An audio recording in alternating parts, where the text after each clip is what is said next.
ইস কবে বিয়ে করবো আমি, এটা যদি আমিও জানতাম, বিশ্বাস করো আমি বলে দিতাম। এবং আমার মনে হয় কাকে বিয়ে করছেন ঢালিউডের সবচেয়ে লম্বা অভিনেত্রী মৌসুমী হামিদ, যেভাবে দুজনের পরিচয়।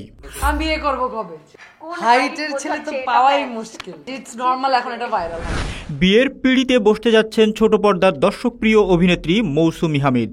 বুধবার সন্ধ্যায় হয়ে গেল তাদের গায়ে হলুদ। শুক্রবার বিয়ের আনুষ্ঠানিকতা সম্পন্ন হবে বলে জানা গেছে। মৌসুমীর বরের নাম আবু সাঈদ, ঢাকার বাসিন্দা তিনি। অভিনেত্রী ও তার স্বামী দুজনেই শোবিজ অঙ্গনের সঙ্গে জড়িত, তবে সাঈদ কাজ করেন ক্যামেরার পিছনে।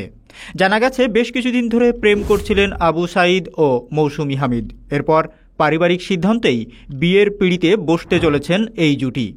যদিও বিয়ে প্রসঙ্গে তারা দুজনেই কেউই এখনও মুখ খোলেননি, তবে বুধবার দিবাগত রাতেই তাদের গায়ে হলুদের একাধিক ছবি প্রকাশ পেয়েছে সামাজিক যোগাযোগ মাধ্যমে। সেখানে নবদম্পতিকে শুভকামনা জানাতে দেখা গেছে সহকর্মীদের।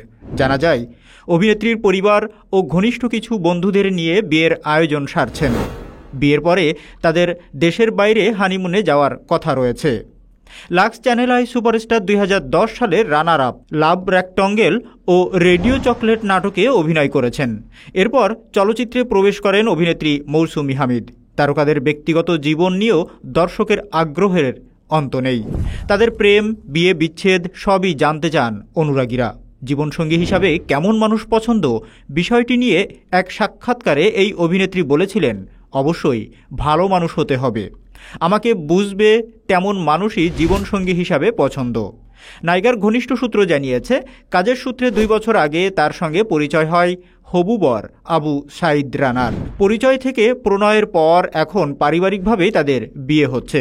রানাও শোবিজ অঙ্গনে কাজ করেন। রূপকথা নয়, নাটক ও গুটি ওয়েব সিরিজের চিত্রনাট্য লিখেছেন রানা। এই দুটি প্রোডাকশনে অভিনয় করেছেন মৌসুমী হামিদ।